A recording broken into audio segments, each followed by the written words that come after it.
A gente traz um abraço bem forte da Bahia. Nós temos aqui 3 igrejas representadas, a Comunidade Batista Aliança com Deus, eu e a pastora Josiane, a Igreja Batista El Shaddai, pastor Vadilei, pastora Sueli, e a Igreja Batista Amaralina, em Salvador, ali com os nossos irmãos Ângelo, Silvana e Rui Joelma. Trazemos um abraço forte para essa igreja, amém? Sintam-se abençoados. Estamos felizes, irmãos, de ter conhecido Magalhães. A gente tinha um Magalhães lá da Bahia e a gente percebe que esse nome não tem nada a ver com o histórico. Esse Magalhães daqui é muito bom, ele ficou servindo a gente aí durante essa semana e a gente quer dizer muito obrigado, viu, Magalhães? Você foi um instrumento de Deus e a Bíblia diz que semear é opcional, mas a colheita é obrigatória, viu? Deus abençoe. Abra sua Bíblia, querido, Gênesis 13. Vou trazer uma palavra de ampliação, uma palavra que você já conhece, uma palavra devocional, muito tranquila, para depois o pastor não reclamar com Magalhães. Gênesis 13, 14, se você tem uma Bíblia, aproxime-a de quem não tem. Se você não trouxe seu óculos, eu vou ler para você. Amado, eu queria pedir só uma coisa, um pouquinho de água. É porque na Bahia a gente não tem esse frio que tem aqui. Aqui parece que resseca tudo, né? Gênesis 13, versículos 14 e 15 apenas. Você pode aproximar a sua Bíblia. Quantos acharam, digam amém. Amém? Então tem pouca gente que achou. Gênesis? Você já jogou ali, né? Você é esperto, né? Gênesis 13, 14 e 15 diz assim: Disse o Senhor a Abraão, depois que Ló se separou dele: Ergue os olhos e olha desde onde estás para o norte, para o sul, para o oriente e para o ocidente, porque toda essa terra que vês, eu te darei a ti e a tua descendência para sempre. Você pode aplaudir a palavra do Senhor? Glória a Deus. Se eu quisesse dar um título hoje a essa mensagem, eu diria assim: o Deus que te dá a visão, Ele te dá a provisão. Olha para o irmão que está ao seu lado e diz assim: Deus que te deu a visão, Ele mesmo vai te dar a provisão. Queridos, nós estamos falando de Abraão. E Deus chama Abraão e diz assim: olha, veja, não é ore, não é se ajoelhe, não é clame, eu quero que você veja. Porque tudo que você vê, para o norte, para o sul, para o oriente, para o ocidente, eu vou dar a você e eu vou dar a sua descendência. Deus está nos dizendo, irmão, que nós precisamos ver alguma coisa, que nós precisamos ter perspectivas. Nós estamos na metade do ano. E o que é que você viu para este ano 2015? O que é que você planejou com perspectiva para conquistar neste ano 2015? Nós estamos na metade do ano. O que é que o Espírito do Senhor, com o seu Espírito, disse que você conquistaria, ou te deu uma visão que quando você vê com os olhos fechados, com os olhos da fé, é muito maior do que aquilo que você vê com os olhos abertos? O que é que você vê para a sua vida no âmbito profissional? O que é que você está vendo para aquele filho que ainda não está do jeitinho que você quer, que ainda está aqui ou ali errando? Qual projeto, a sua perspectiva para a sua vida espiritual, para o seu ministério, para aquilo que Deus te deu como vocação? Deus está dizendo que você precisa ver. Abraão sai de Bexeba numa caminhada de 3 dias e ele vai levantar seu último altar. Desde que ele sai de Ur dos Caldeus, ele levanta 7 altares. Sempre que Abraão tinha uma necessidade, ele levantava um altar para o Senhor. E ele vai levantar o seu último altar, que é no Monte Moriá, quando ele vai entregar Isaac. E a Bíblia diz em Gênesis 22 que de longe Abraão viu. Irmãos, quando Abraão viu o lugar do sacrifício, pelo outro lado, Deus estava providenciando o cordeiro para o sacrifício. Porque quando Deus dá a visão, Ele dá a provisão. O que é que você tem enxergado? A gente lembra de Gideão, né? O povo passou 7 anos sendo opresso, perseguido pelos midianitas. E a Bíblia diz que no versículo 6 de Juízes, Deus chama Gideão e diz assim: pega o segundo boi, o boi de 7 anos e sacrifica, porque nessa noite eu vou entregar os midianitas na mão de Israel. Irmãos, o povo começa a orar no primeiro dia da opressão, no primeiro dia da tribulação, no primeiro dia da perseguição, e naquele mesmo dia o boi que abriria os céus de Israel já havia nascido. 7 anos depois é só sacrificar o boi que a provisão de Deus vai acontecer. Tudo aquilo que Deus te prometeu, irmão, tudo aquilo que Deus te disse, Ele já providenciou fazer, porque quando Deus fala, Ele cria, Ele faz. Deus não te promete alguma coisa e fica no trono, de braços cruzados. Não, quando Ele te prometeu alguma coisa, Ele já começou a providenciar, a prover todos os recursos, amém? O que é que você tem visto? Ai, pastor, mas eu estou no deserto. Ah, pastor, porque você não sabe a minha vida. Tem irmão que parece que nunca sabe o deserto, né? A gente pergunta, e aí, irmão, como é que está? Ai, estou no deserto. Estou na prova. Engraçado, quando a gente lê a vida de Jacó, a gente percebe que no deserto, Jacó teve uma visão. No deserto, fugindo do irmão, cheios de problemas familiares, sem nada, nenhuma provisão, indo para uma terra do tio que ele nem sabia o que é que ia acontecer, mas ele tem uma visão. E a Bíblia diz que ele vê que anjos subiam e desciam. Engraçado, irmãos, apesar dos anjos serem seres celestes e estarem no céu, a Bíblia diz que os anjos estavam aqui, subindo e descendo, porque o anjo do Senhor acampa-se ao redor. O anjo do Senhor está aqui no seu lado. Está lá no céu somente, dizendo: Santo, Santo, Santo é o Senhor. Tem anjo perto de você, tem anjo guardando a tua família. Engraçado que Jacó diz assim: Deus estava aqui, eu não sabia. Deus estava perto de mim, eu não tinha nem noção disso. Mas engraçado que Jacó faz um negócio que é o que a gente não deve fazer. Jacó tem a visão, Jacó tem toda a perspectiva do que Deus vai fazer, e ele diz assim: se Deus me fizer prosperar e fizer tudo quanto disse aí nessa visão, aí eu vou voltar nesse altar e vou entregar a ele o dízimo. Ô querido, altar é um lugar que não pode estar vazio. Altar é lugar que tem que estar com sacrifício, com entrega. Jacó leva 20 anos, 6 meses, quase 21 anos, para voltar para o mesmo lugar, para entregar ao Senhor. Querido, quando Deus fizer uma promessa para você, quando Deus te falar do seu futuro, você já está na folha de pagamento de Deus. Corre, se apressa e entrega a tua oferta, porque os propósitos de Deus já vão se cumprir na tua vida. Aleluia. Nada de descrença, corre.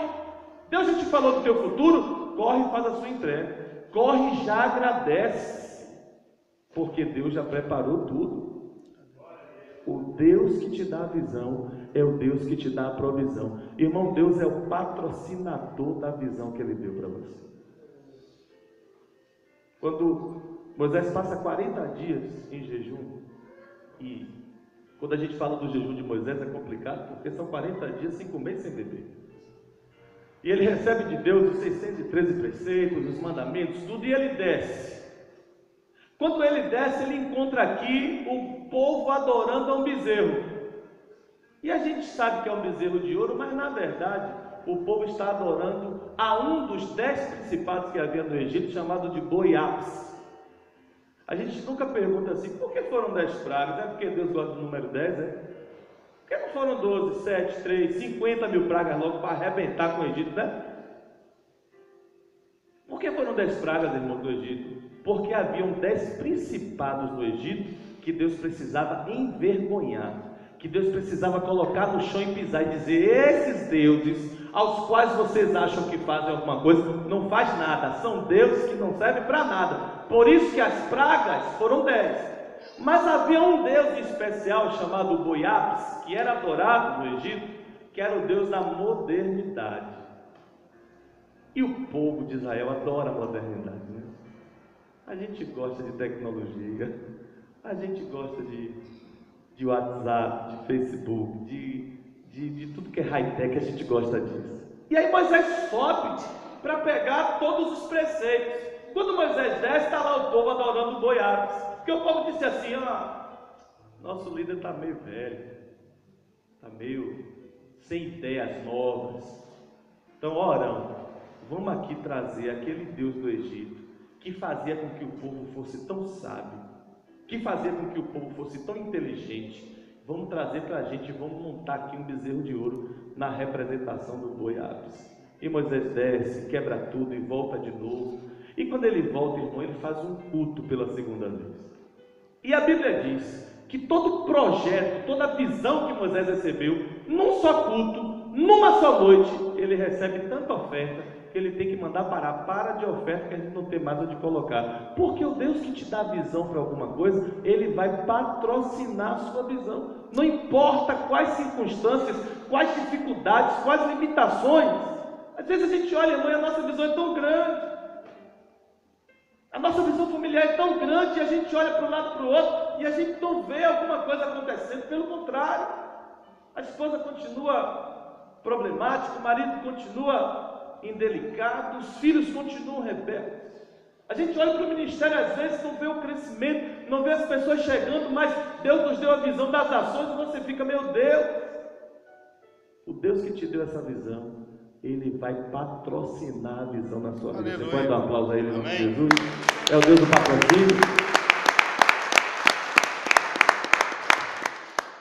Qual é o problema, irmão? O problema é que às vezes a gente duvida. Querido, tudo que você precisa está aí dentro de você. Tudo que você precisa para prosperar, para alcançar a visão de Deus, está dentro de você. A palavra que foi liberada por Deus, que está dentro de você, ela só precisa ser ativada. Porque Deus diz que Ele vela pela sua palavra para a cumprir. Isso é um jogo de palavras que Deus faz com Jeremias, né? O que vês, profeta? Eu vejo uma vara de amendoeira. E Deus diz assim como você vê a vara de amendoeira, eu velo pela minha palavra. São duas palavras parecidas, né? Choquete, chocade. Então, assim como você vê, profeta, a minha palavra, ela vai se cumprir. Tudo está aí dentro de você. As pessoas podem até tentar impedir você de ser alguma coisa, como na vida de Davi, impedindo Davi de ser saudado. Mas, querido, impedir na sua vida de você ser o que Deus quer que seja, nunca. Davi não foi soldado, mas ele foi o general e o rei daquela nação. Nunca vão impedir você de ser o que Deus planejou que você seja nessa vida. O que você precisa é acreditar. O que você precisa é se colocar como se você já estivesse dentro de um propósito de Deus e viver por conta disso. Mas a dúvida, irmão, ela tira a gente. A incerteza, ela tira a gente. Quando os 12 espias vão olhar a terra, olharam a mesma coisa, viram a mesma coisa. 12 príncipes. Não eram pessoas que estavam na rabada da sociedade, com limitações intelectuais ou da palavra de Deus. Não eram pessoas que sabiam da promessa. 12 príncipes. Engraçado, só 2 voltam com um relatório positivo. Quem são? Josué e Caleb. E os outros 10 príncipes, como se chamam?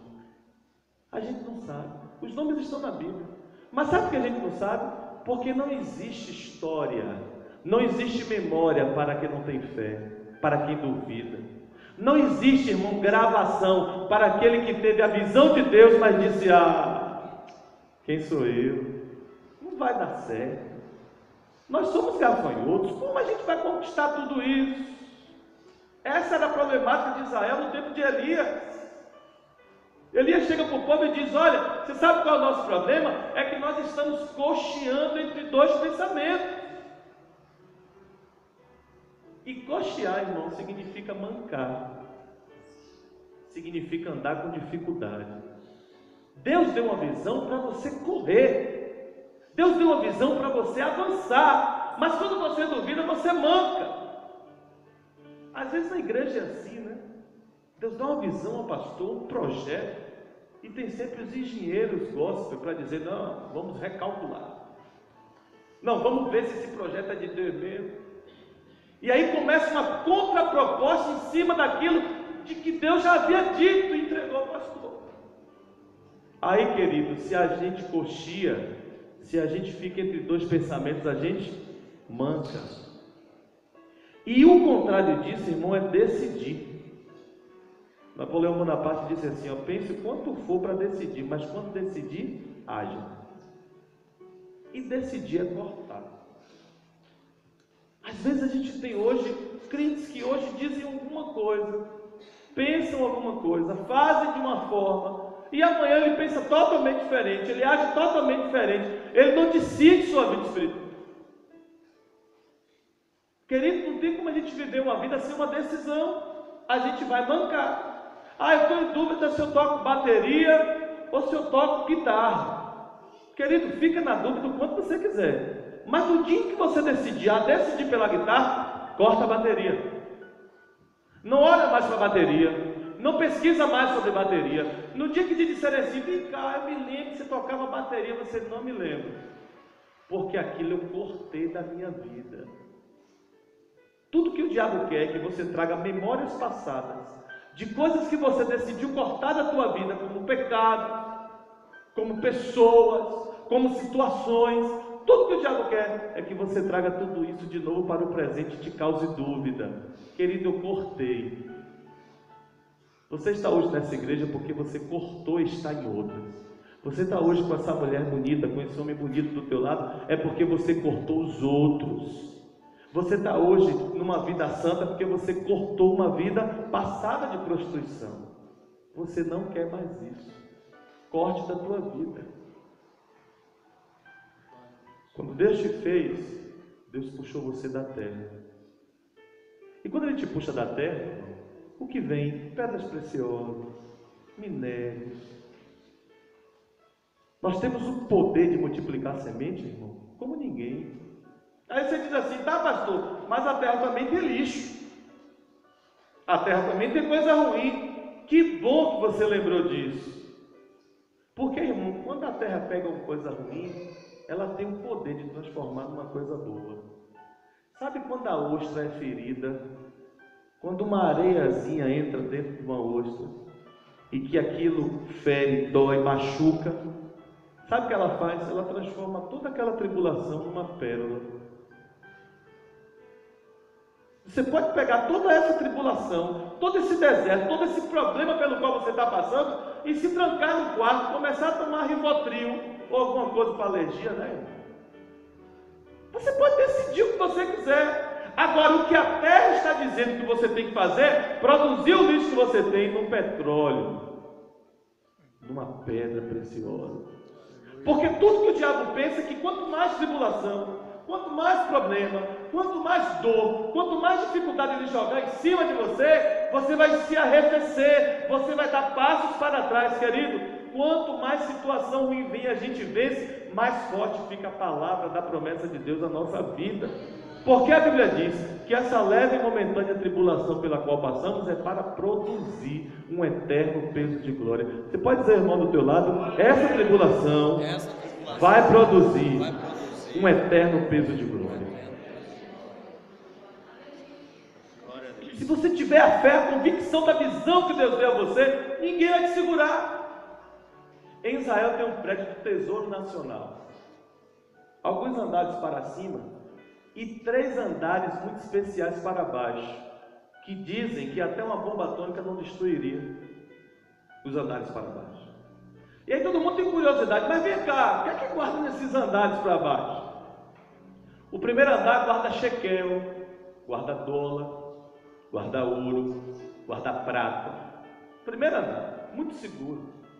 O segundo andar, descendo mais seguro ainda, guarda documentos, tratados, contratos de Israel.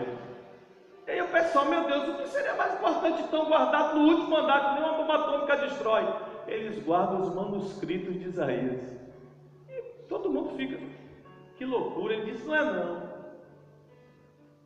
Se tirarem o nosso ouro, o nosso dinheiro, se tirarem a nossa história, a nossa memória, a gente pode, com a palavra profética, construir tudo de novo. E é por isso que essa palavra é guardada no maior e no melhor lugar mais seguro. Você pode dar uma aplauso ao Senhor, porque é isso que você tem dentro de você, uma palavra profética.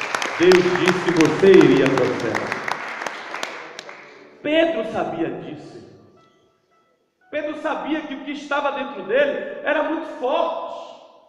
Capítulo 3 de Atos diz que Pedro estava vindo à igreja, e quando ele chega à Porta Formosa, está lá o mendigo paralítico.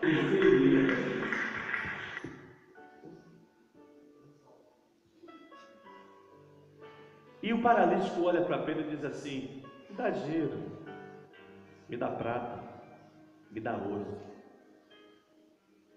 Pedro olha para o paralítico e diz assim: olha para mim. Irmão, uma dificuldade que a gente tem quando estamos mergulhados no problema é que a gente olha para baixo, a gente fica cabisbaixo, a gente fica triste. No máximo a gente consegue olhar na horizontal, procurar pessoas, procurar instituições, procurar alguém que tire a gente daquela dificuldade financeira, enfim. Mas a Bíblia diz que eu preciso elevar os meus olhos, elevar para os montes, para lugares bem altos, porque é de lá que vem o meu socorro. O nosso socorro vem do Senhor que fez o céu e a terra. Pedro disse: olha para cima. E Pedro diz àquele mendigo: eu não tenho prata nem ouro. Não tenho. Pedro sabia que aquilo ele não tinha, mas o que estava dentro dele era muito melhor, muito mais precioso do que prata e ouro. Queridos, você não precisa sofrer pelo que você não tem. Você não precisa dar o outro que você não tem. Você não precisa ser para ninguém quem você não é. Pedro não olhou para ele e disse assim: poxa, ó vida, ó azar, não tenho dinheiro. Poxa, como é que eu não tenho dinheiro para dar a você? Pedro não sofreu. William Shakespeare disse assim: nós sofremos muito pelo pouco que não temos e nos alegramos pouco pelo muito que possuímos. A gente fica sempre querendo, irmão, o que a gente não tem. E a gente se esquece de agradecer por aquilo que temos, por aquilo que Deus já nos deu, por aquilo que Deus já nos conquistou através de Jesus numa cruz. A gente não se alegra por isso. Tem uns 2 meses eu fui pregar no encontro de homens. Tinha 70 homens. E o pastor disse assim: ó, bueno, vai ser tranquilo, tem 70 homens, é light. E eu ia pregar na igreja de Vanderlei à noite, em Camaçari. Ele disse: tá bom. Meu amigo, final da ministração, de 70 homens, tinha uns 35 endemoniados. Ô irmão, e homem endemoniado é ruim, né? Ele sem demônio já é triste, endemoniado dói. E aí só tinha eu, pastor, e mais os 3 obreiros. Mas se batesse no identificador, não dava rua não. E aí a gente, o jeito agora, você disse que era lá, você me chamou para um esparro desse aí. E aí começa, sai, pega daqui, estica de lá, vai-te embora. E tinha um irmão, que desde o início da administração, já havia 20 minutos, ele estava lá endemoniado e estava o obreiro na frente dele assim, ó: sai! E sapateava, e fazia expressões corporais. Daqui a pouco o pastor me chamou e disse assim: ô Bueno, vai ali. Porque de sapateado, de grito, aquele demônio não vai sair não. Aí eu cheguei todo sem jeito, né? Porque o irmão já estava ali ministrando, você fica meio... E eu disse: irmão, vim te ajudar aqui a orar, tal. Aí disse: ô pastor, ainda bem que você veio, que eu não aguento mais não. Esse demônio não sai, esse demônio é pirracento. Eu disse: ô irmão, via de regra, todo demônio é pirracento. E eu disse: vamos lá, vamos nós dois juntos, vamos nós dois juntos. Aí daqui a pouco Deus deu um rema na hora de que tinha um não sei como é que chama aqui, na Bahia chama de bozó. E chama o quê? Quando faz um trabalho para o outro, é despacho? Como fazer um trabalho de macumba para o outro, você chama de quê? Oferenda? Ah, vocês são machistas. Lá chama bozó. Fizeram um bozó, um trabalho, negócio de sangue de galinha, cabeça de... Fizeram um trabalho, e Deus mostrou na hora. Aí ele disse: vai lá, pega esse trabalho, desfaz. E aí, pronto, o demônio foi embora. Rapaz, esse rapaz ficou me olhando com aquele óleo de pititinga, né? Vocês já viram o óleo da pititinga? Ah, depois o pastor Magalhães conta o tamanho do peixe, ele sabe essas coisas. Ficou me olhando assim com aquele olho grande. Aí o irmão colou em mim, foi almoçar comigo, e eu assim, já meio desconfortante aquele negócio. Daqui a pouco o irmão fez assim: pastor, eu tenho um convite para te fazer. Eu disse: que for? Vamos no inferno?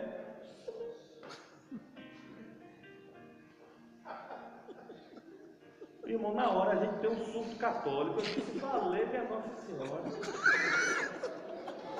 Eu tive um surto católico.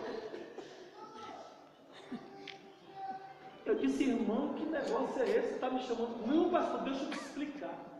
Eu vi o Senhor se movimentando.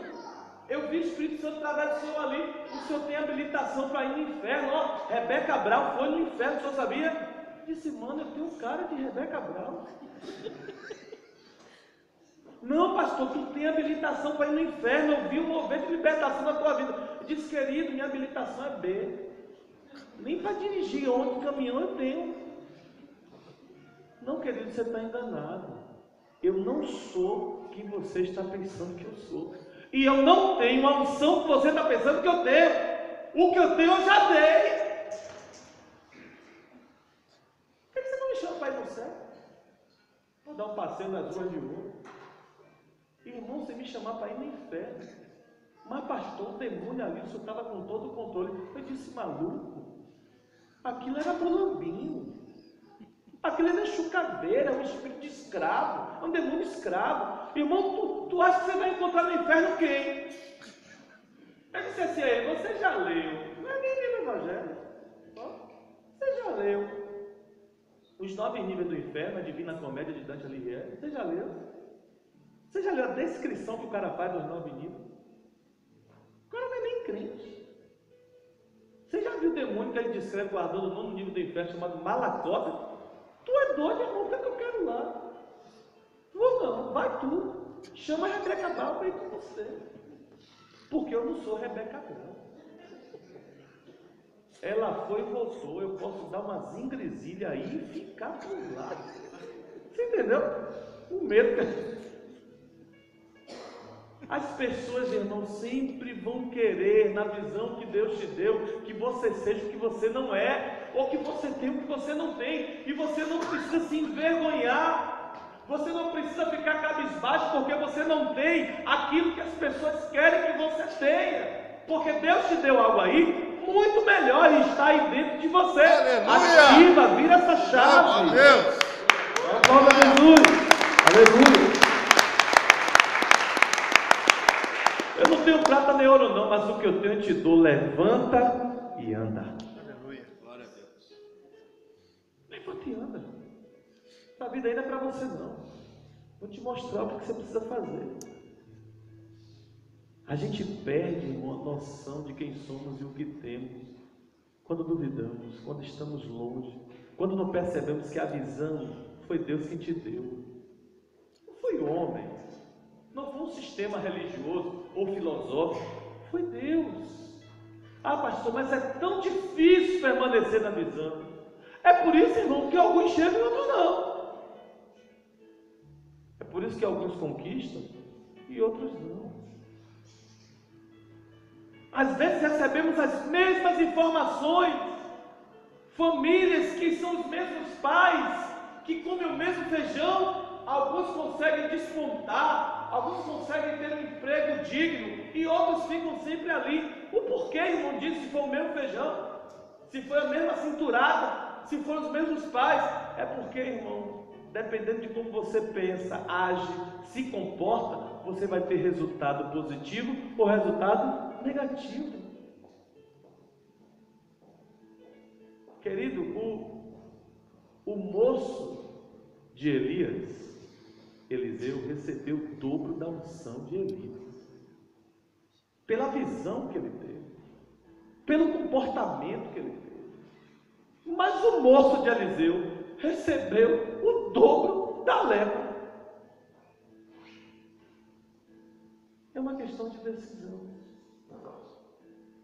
é uma questão de foco. Por isso que Jesus, enquanto aqui na terra, perguntava assim: o que é que você quer que eu te faça? Uma pergunta meio que esdrúxula, né? O cara está ali, paralítico, esperando a água movimentar com onde? Para ser curado. Chega alguém: você quer que eu faça o quê? Ô, meu irmão, eu vim na padaria comprar pão, né? Essa pergunta. Mas não. É porque Jesus queria saber para onde seus olhos estão voltados. Irmão, você pode querer uma coisa, você pode ter visão de uma coisa, e seus olhos estão com foco de outra totalmente diferente. Desfocado. Jesus hoje quer saber o que você quer que Ele faça na tua vida. Abraão está subindo um monte, irmão. E no pé, ele diz assim aos servos e ao jumento: fica. Irmão, tem momento na sua caminhada que nem servo nem jumento vai poder caminhar com você. Porque jumento empaca, você está ligado, né? Jumento empaca, irmão, que não tem jeito de ele sair do lugar. Irmãos, tem pessoas que estão cercadas de outras pessoas, que não conquistam a bênção porque estão ligadas a jumentos espirituais que empacam. No próprio texto de Gênesis, a Bíblia diz assim: quando Abraão se apartou de Ló, aí Deus mostrou a ele e ele viu. Porque enquanto isso, ele não estava vendo nada. Irmão, tem pessoas que estão na nossa vida só para atrapalhar a conquista de Deus na nossa vida. Atrapalhar a nossa visão. Tem pessoas que chegam para a nossa vida só para atrasar o lado. E eu preciso identificar isso. Eu preciso dizer: não, Deus me deu uma visão. Eu não posso parar nessa missão. Eu não posso me deter porque pessoas que, por mais melhores, lindas e maravilhosas que elas sejam, elas não têm a mesma visão que eu tenho. Você precisa se apartar delas.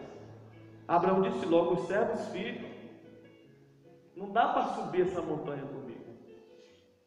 Tem situações na sua vida, irmão, que você vai ver que as pessoas, foram embora.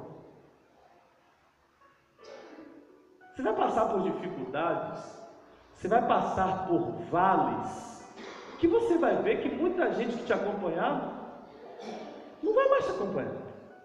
Elas vão ficar. Elas mesmas vão dizer: não posso, a ladeira é muito íngreme, essa escalada é muito complicada, o vale é teu, a montanha é sua, sobe sozinho. Mas Deus sempre vai separar filhos, Deus sempre vai separar anjos, Deus sempre vai separar alguém especial que vai subir com você. Vai subir com você. E Abraão começa a subir, e Isaac também. A Bíblia diz, irmãos, que no meio da montanha, Isaac viu. Quando você tem a visão, Deus te dá a provisão. Vamos dizer juntos? Quando você tem a visão, Deus te dá a provisão. Isaac viu. E o que é que Isaac viu? A madeira. Isaac viu o fogo. Isaac viu algumas coisas. Talvez nessa história de vida cristã que você tenha visto algumas coisas. Deus, eu já vejo a minha casa nova, amém? Eu já vejo meu carro novo, eu já vejo minha família transformada, meu marido convertido, meus filhos adorando. Eu estou vendo um monte de coisa. Mas cadê? Cadê a possibilidade disso acontecer? Cadê a tua provisão?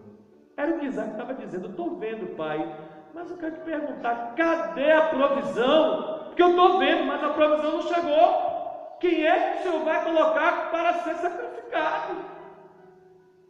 Quais as ferramentas? Quais os subsídios o Senhor vai me dar para que eu conquiste essa visão? Porque eu estou vendo. E Abraão olha para ele, irmão, como pai, como Deus olha para mim e você, que está vendo tanta coisa, e diz assim: Deus proverá. Sem titubear, sem inventar uma palavra bonita, sem inventar um discurso retórico. A única coisa que ele diz é no que ele acredita. Meu filho, se você está vendo, quando você vê, Deus vai prover, Deus proverá. É por isso que quando a gente ora, a gente diz assim: Jeová Jireh, porque Jeová Jireh quer dizer o quê? O que quer dizer Jeová Jireh?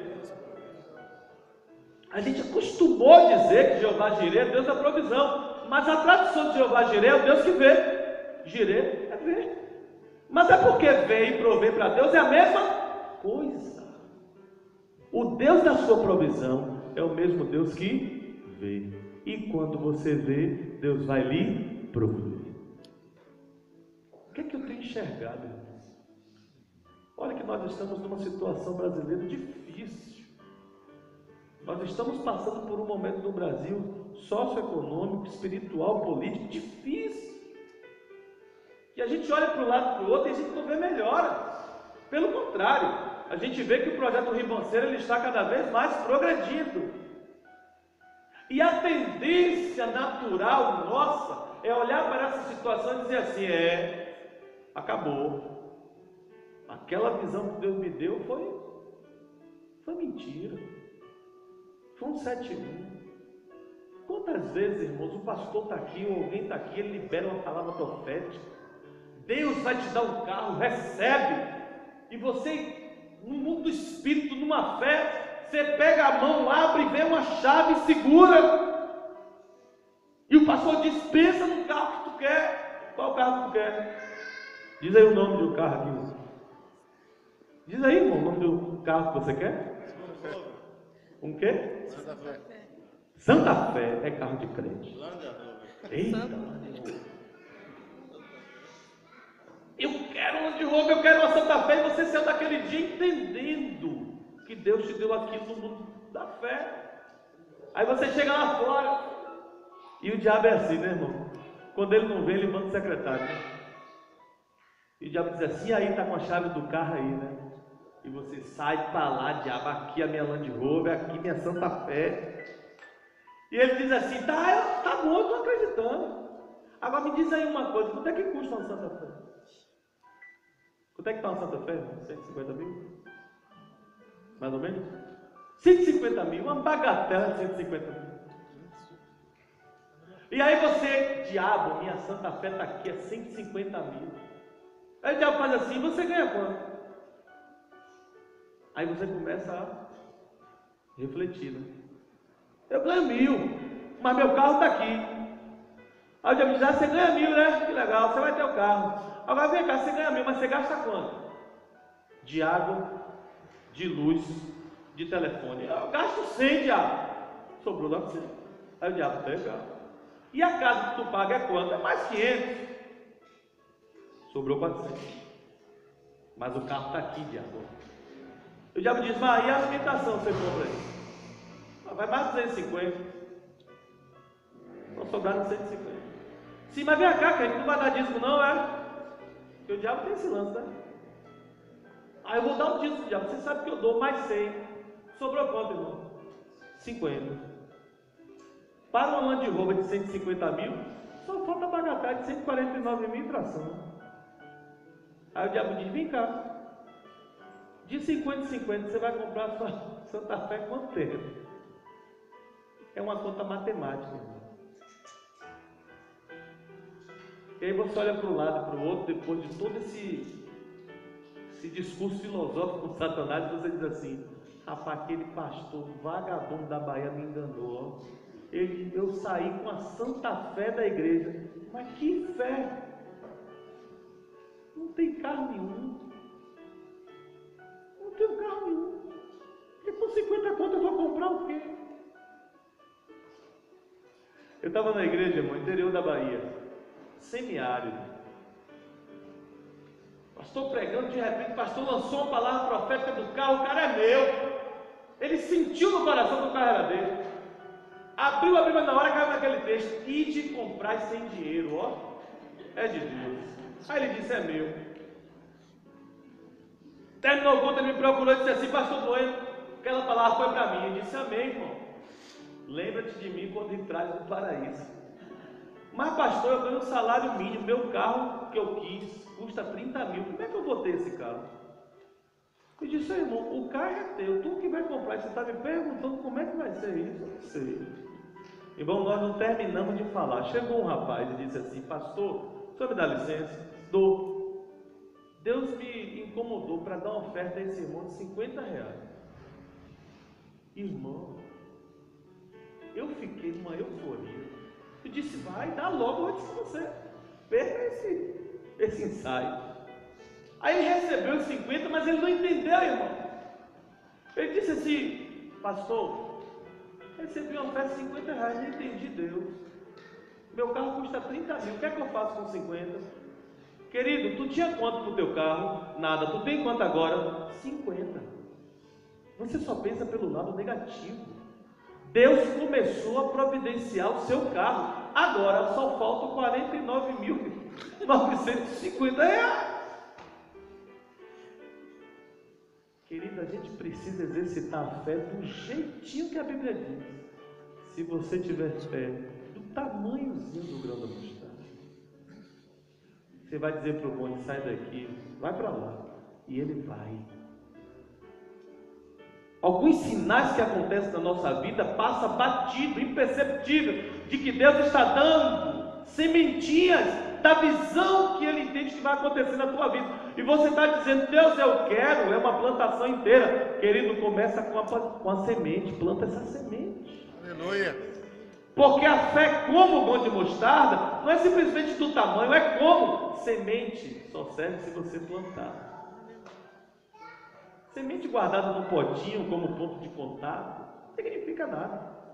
Mas quando você planta uma semente, ela pode se transformar numa floresta densa, uma árvore frutífera enorme. A gente viu agora em Itaipu que os funcionários que se aposentam, eles plantam uma árvore com os nomes, né?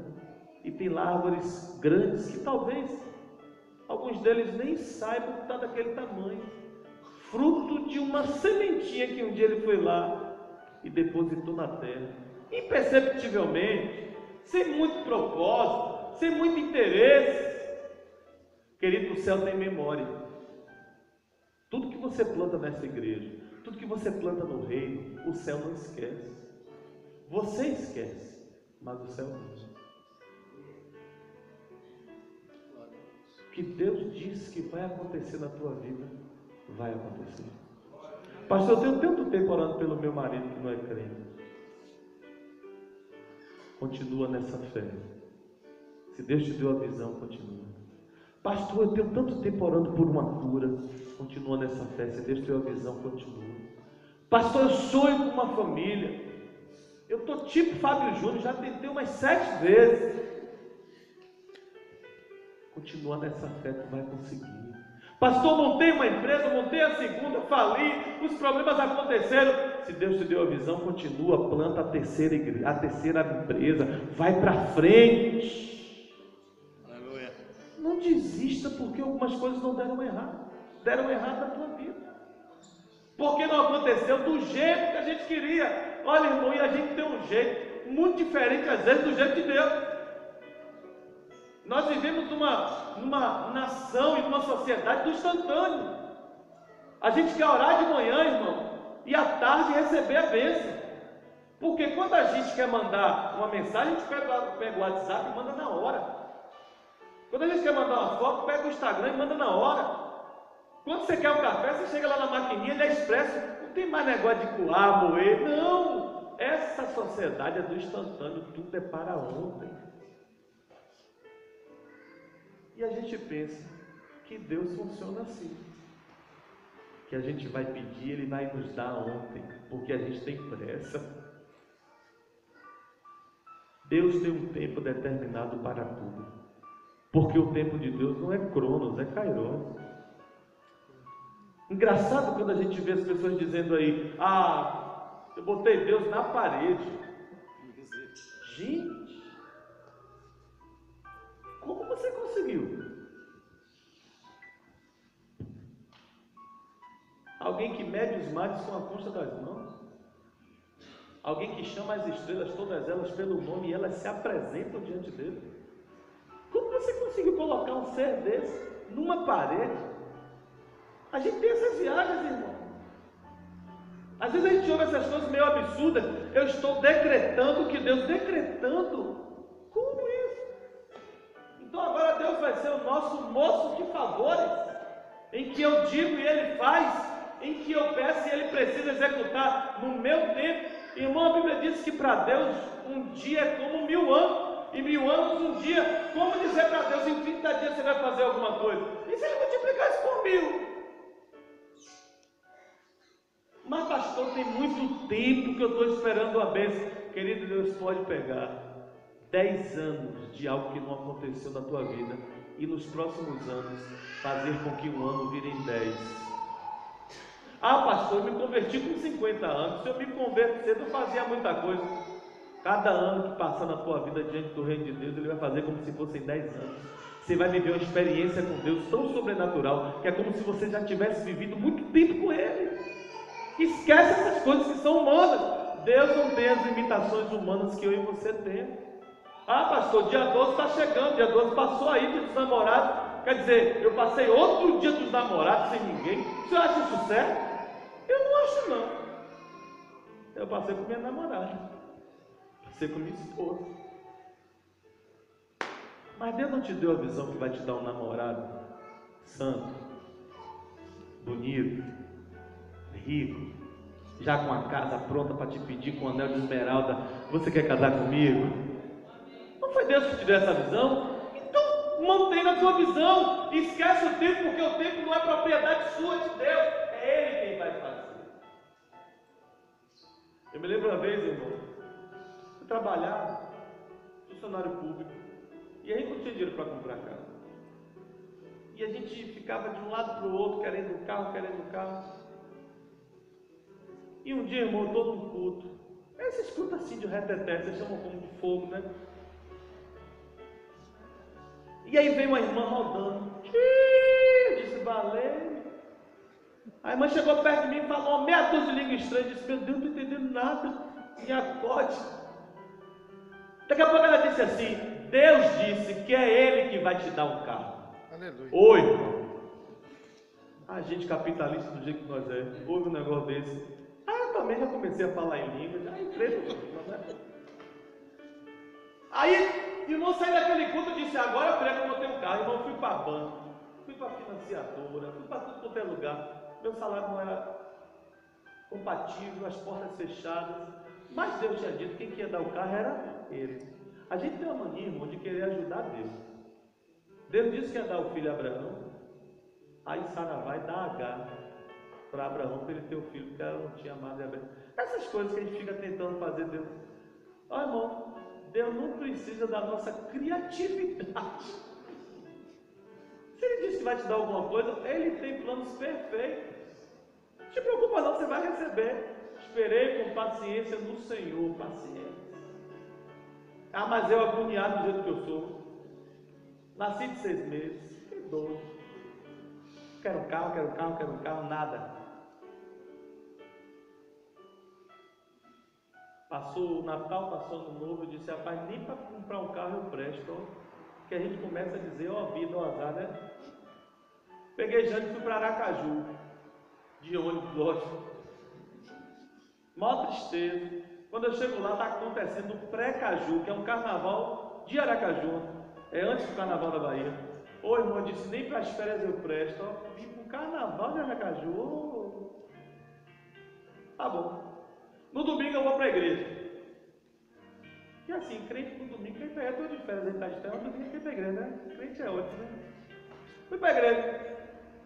Aí cheguei lá, o pastor disse: ô, Bueno, você está por aqui? Eu disse: vai vir de férias. Ele disse: não, você prega hoje. Eu disse: não, eu não trouxe roupa para pregar, não. Deixa eu aqui.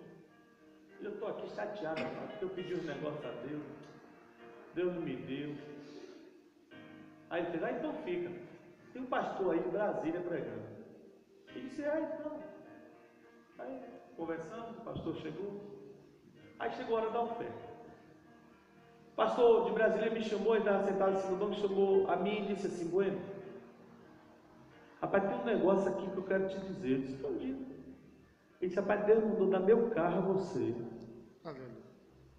Ô irmão, você dar um carro ao seu pastor é diferente, né? A honra ao seu sacerdote é diferente. Você dá um carro a um amigo, a alguém da sua família, é diferente. Agora você dá um carro a uma pessoa que você nunca viu, um carro que você montou, que o homem é assim, né? Monta o som, bota a caixa, não sei das quantas. O homem é assim. Rapaz, Deus mandou dar meu carro a você. Aí tirou a chave do carro, aí chamou o Jânio também. E eu estou assim, ainda achando que aquilo é meio psicodélico, né? O pastor está brincando comigo com a minha reação. Porque esse pessoal de Brasília agora esse negócio, você vê esses políticos aí, né? É uma brincadeira só. Aí ele está brincando de Brasília, está brincando com os meus sentimentos. Não, Bueno. Deus mandou dar meu carro a você. E Deus disse que nem o CD do carro eu posso tirar. Eu disse, qual é o CD? Era aquele de André Valadão. Eu não tinha, claro, né? Eu disse, então não tira não, que eu não tenho não.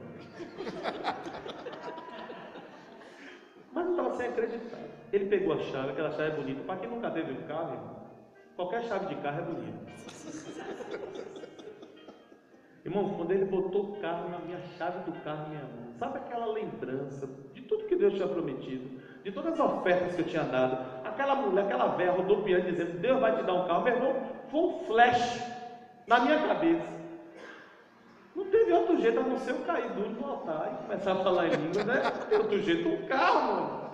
E aí, meu amigo, acho que Jane também caiu, você também caiu. E Jane também caiu, solidária, mulher solidária. Caiu na unção também, começou a falar em língua. Irmão, pense, o culto acabou. Não teve mais culto. Começou a falar em língua, aí o cara começou a sair de lá chorando, entregar a moto no altar, o altar dele, dono, igreja grande. Daí começou a dar dinheiro, jogava dinheiro assim, ó. Irmão, eu levantei todo babado. Aquela coisa estranha. A gente entrou no carro, irmão, a gente estava com a família. A gente entrou no carro, uma Paraty vermelha, coisa mais linda do mundo, a cor do sangue. A gente ligou o ar, porque eu não sabia o que era ar, minha casa só tinha um ventilador ar. A gente ligou o ar. Irmão, o ar fazia assim, ó.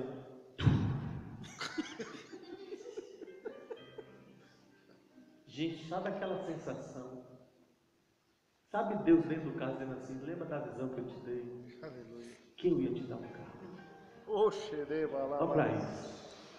Irmão, a gente veio de lá, eu não tinha habilitação, eu digo, eu quero que o guarda me pare. Que ele vai me perguntar de quem é o carro, eu vou dizer, deixa eu te contar a história. Eu ficava, irmão, com o policial federal assim, para, tô sem carteira, para. De Aracaju até aqui, ninguém me parou. Eu disse, não, eu vou pro shopping. Entrar num shopping desse aí. A mulher parou, ela, o senhor pode abrir o vidro? E eu procurando, cadê o vidro? Como é para abrir o vidro? Comigo que a gente paga. Quando eu abri o vidro, ela fez, é o carro do senhor? Eu disse, mas deixa eu lhe contar agora a história que eu só estava esperando essa pergunta. Deus te deu. Ele é o patrocinador da sua visão. Aleluia! Aleluia! Santo Ele é o provedor da Glória a sua Deus. visão. Glória a Deus. Mas pastor, minha visão é tão psicodélica. Minha visão é tão grande. É porque você recebeu a visão de um Deus muito grande. Aleluia! Glória a Deus. De um Deus muito poderoso. Aleluia! Glória a Deus. Pastor, eu tenho uma visão de toda a minha casa convertida, mas eu vejo um do candomblé, um é espírita, o outro é cético, o outro... Mas a tua visão é que você em sua casa vai servir ao Senhor. Mantém! Pastor, eu tenho uma visão de um emprego tão enorme, de um trabalho social, de um trabalho filantrópico que alcança. Mas isso é tão intangível para mim. Mas a visão foi de Deus. Aleluia! Ele vai providenciar os meios. Aleluia. Porque se Deus já falou, Ele já começou a criar e a providenciar. Aleluia! Irmão, quando Ele disse, haja luz, a luz não levou 24 horas para aparecer. A luz não ficou um tempo nas trevas escondido, esperando um outro comando. Quando Ele disse, haja luz, a luz já começou a criar, meu irmão. No dia que Ele disse que você seria o que você não é ainda, mas vai ser, lá em cima no reino do Espírito, isso já começou a ser providenciado. Aleluia! O dia que o profeta ajoelha para orar da visão que ele teve, irmão, no dia em que ele começa a orar, Deus despacha no céu e manda um anjo. Vai levar a resposta para ele lá. Ah, mas existem pessoas, existem principados, existem espíritos, irmão. Quando Deus quer agir, quem pode pedir? Agindo Deus, que impedirá você? Aleluia! Se Deus é por nós, quem será contra nós? Deus vai mandar um anjo Miguel, vai lá, Miguel, porque a resposta era para chegar no mesmo dia. E tem um demônio chato, achando que é alguma coisa. Eu trabalho numa repartição pública, irmão, temos a mesma função, eu e o pastor Vanderlei. E Um dia chegou um chefe. E ele disse assim, ele era maçom. Ele disse assim, eu soube que você é pastor, né? Eu sou, graças a Deus. Ó, vai ter que sair 2 pessoas daqui, um é você. Eu disse, por quê? Por quê? Eu sou o melhor funcionário daqui. Ele disse, não, mas eu escolhi você. Aí eu disse assim, você sabe quem é meu pai? Aí ele já, seu pai, quem é seu pai? Aí eu também, né? Ah, você não sabe. Problema seu. Mas o cara ficou a manhã batida, procurando na internet, perguntando a pessoa, você sabe o sobrenome desse pastor? E eu passava, irmão, dizia assim, meu pai está na área. Aí ele no pânico. Quando ele não aguentou mais, no final do expediente, ele disse assim, rapaz, quem é seu pai, bicho? E você sabe quem é meu pai? O Deus Todo-Poderoso. Aleluia. Aleluia. O cara que me botou aqui foi meu pai. Você sabe quem pode me tirar daqui? Ele. Glória a Deus. Ele disse assim, estou pensando que era alguém. Olha, irmão, tem briga que não é mais sua. Lembra de Senaqueribe? Manda avisar ao rei que eu vou mandar fazer xixi neles. Foi isso mesmo. Vou fazer xixi neles. E eu quero ver qual Deus que vai livrar eles. Porque os outros deuses eu destruí todos. Irmão, a briga já não é mais sua, é briga de Deus. Sai de baixo. O cara não está brigando com você, ele está dizendo que o seu Deus não é ninguém. Aí, ó, então, amigo, se vira com ele. Te vira com ele. Quando Isaías pega a carta, diz assim: ô rei, para que você está chorando? Ele está dizendo aqui: eu quero ver qual é o Deus. A carta não é para você, a carta é para o seu Deus. Eu disse: meu Deus, não é ninguém não. Tá bom. Um mês depois, sai no Diário Oficial: fulano de tal é transferido do setor. Foi para o setor horrível. Irmão, quando eu pego a publicação, eu digo: oh meu Deus, tu és bom. Eu vou lá hoje, que eu não vou perder essa chance. Irmão, quando eu chego, está ele arrumando a gaveta. Disse: aí, velho, tá arrumando, fazendo a faxina? Porque crente tem pirracinha também, né?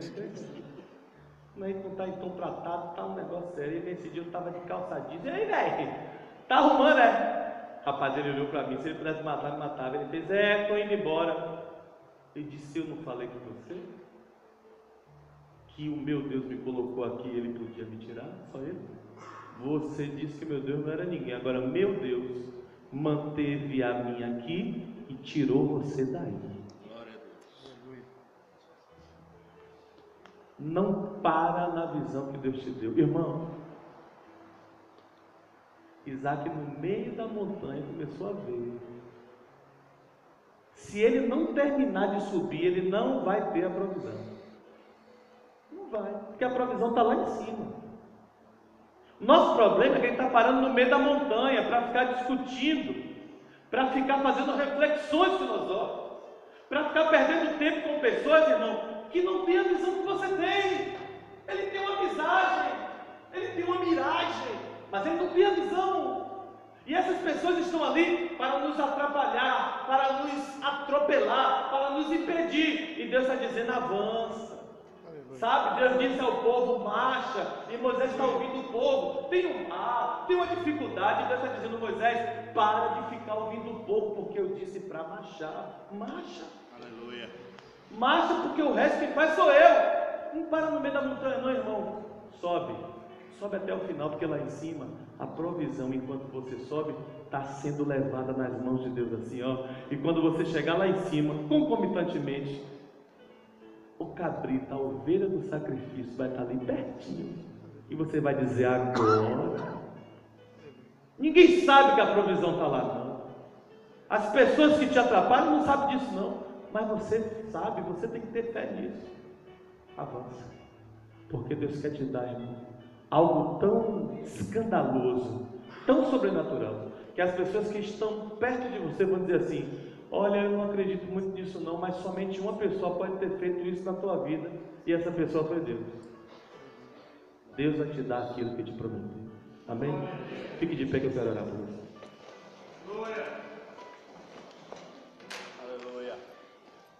Feche seus olhos. Glória a Deus. Eu queria que você fizesse um flashback da sua vida.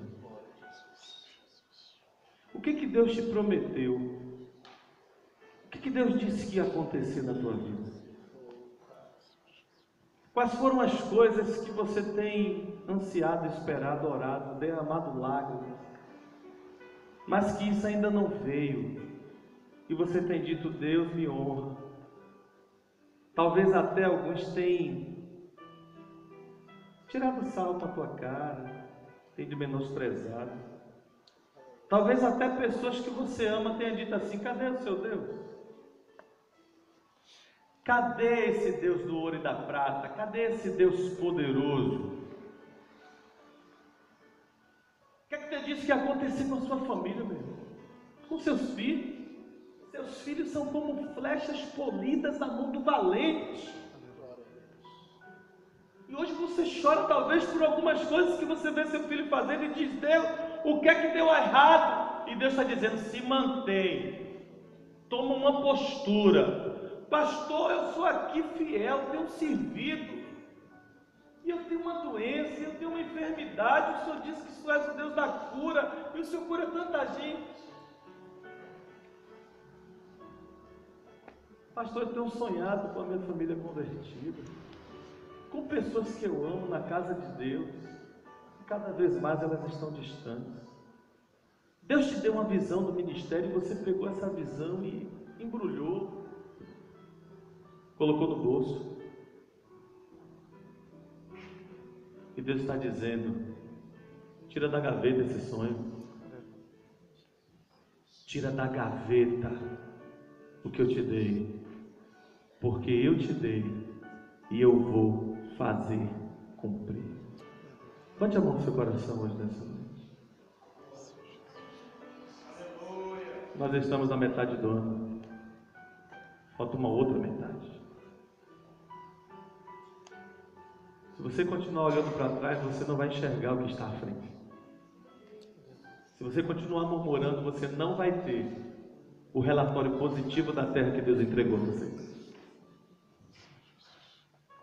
Você precisa avançar. E nesses próximos 6 meses, Deus vai te dar sinais. Sinais da visão que Ele colocou no teu coração. Os próximos 6 meses serão meses onde você vai dizer: meu Deus, Tu és o único, porque eu não esperava, eu nem estava mais acreditando, e agora? Eu tenho uma semente na minha mão para plantar. Ah, pastor, mas é tão pequeno o sinal que Deus me deu. Não importa o tamanho da nuvem, se é do tamanho da mão de um homem ou não, o que está por vir são chuvas torrenciais. Não importa se o que você está vendo é pequeno, aquilo é apenas um sinal do grande que Deus vai fazer. Bote a mão no seu coração. Meu Deus, nós estamos na Tua casa. Meu Deus, nós estamos diante de um Deus Todo-Poderoso que nos dá visões, nos dá projetos, nos dá sonhos.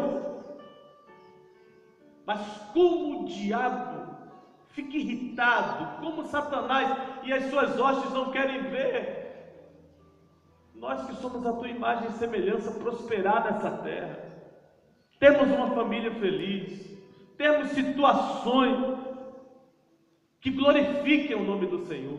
Como o diabo tem usado pessoas para atrapalhar a vida dos nossos irmãos, das nossas irmãs. Mas hoje, meu Deus, é uma noite profética.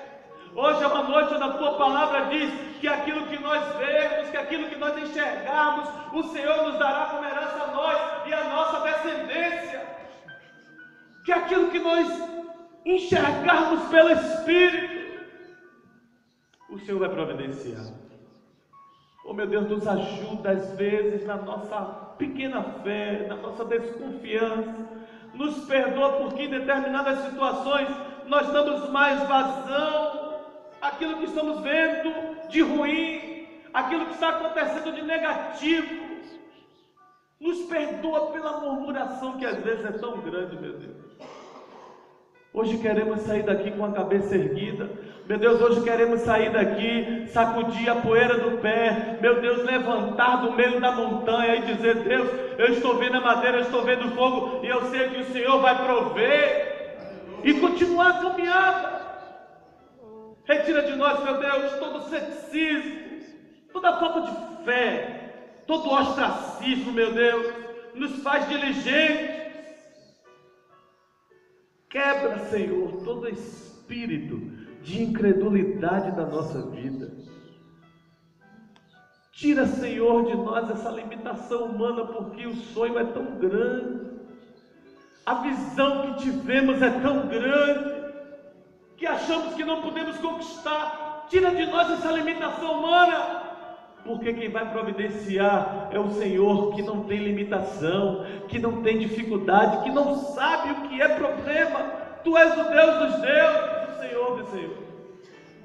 Nos ajuda, meu Deus, porque os próximos 6 meses serão meses de sinais, serão meses de sementes, serão meses onde o Senhor colocará na mão dos teus filhos, meu Deus, coisas, pessoas, projetos.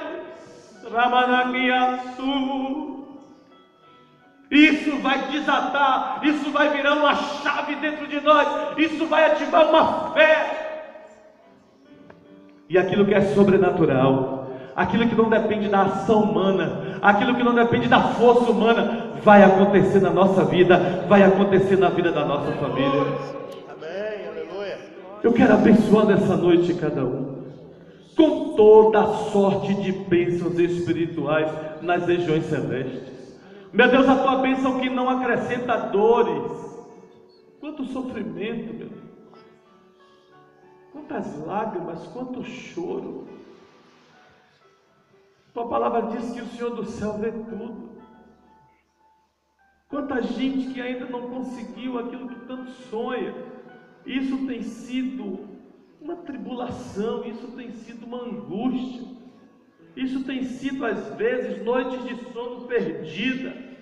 Mas eu quero profetizar, meu Deus, que os teus príncipes e as tuas princesas vão dormir em paz, crendo que o Senhor é poderoso para fazer muito mais daquilo que pedimos, muito mais daquilo que pensamos, segundo o seu poder que opera em nós. Aleluia. Descansaremos, meu Deus, no esconderijo do Altíssimo, descansaremos à sombra do Onipotente, porque o diabo não vai nos tirar a boa semente, o diabo não vai nos tirar da caminhada da montanha, o diabo não vai embaçar a nossa visão. Declaramos, meu Deus, uma geração de Josué e Calebe, próspera, que conquista a terra prometida, e que tem a fé de que nada é mais importante, nada é maior do que a visão do Deus que dá e do Deus que provê, em nome de Jesus. Bote a mão no seu coração. O sinal vai ser pequeno,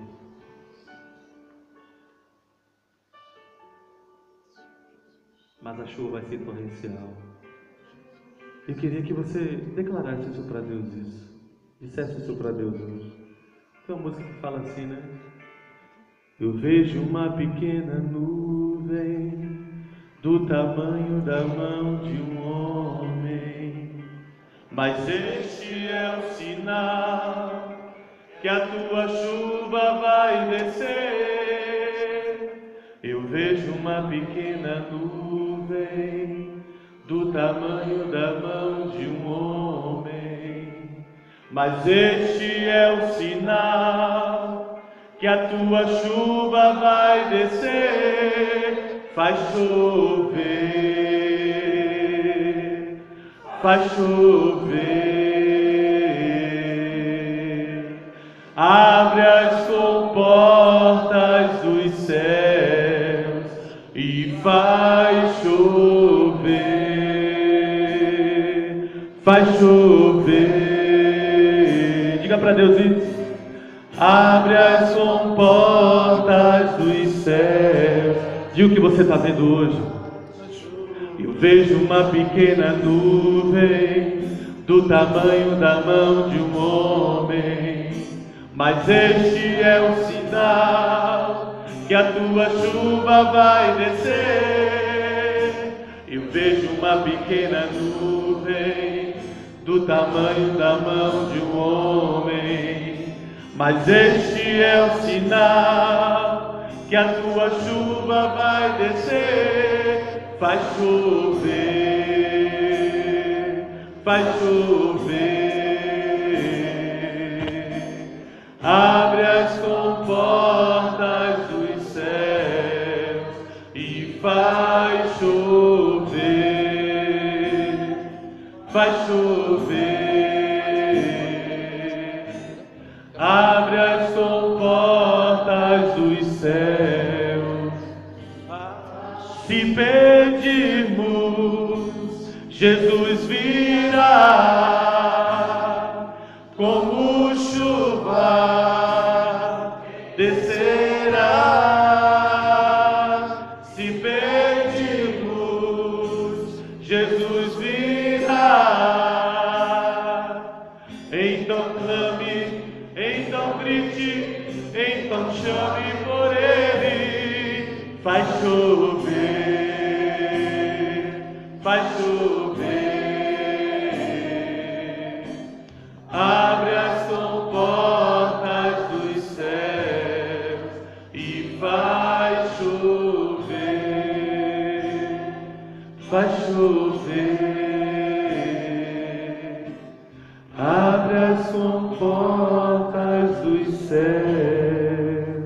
Se você crê nisso, dê um aplauso bem forte a Ele e diga: a chuva vai cair em nome de Jesus. Aleluia.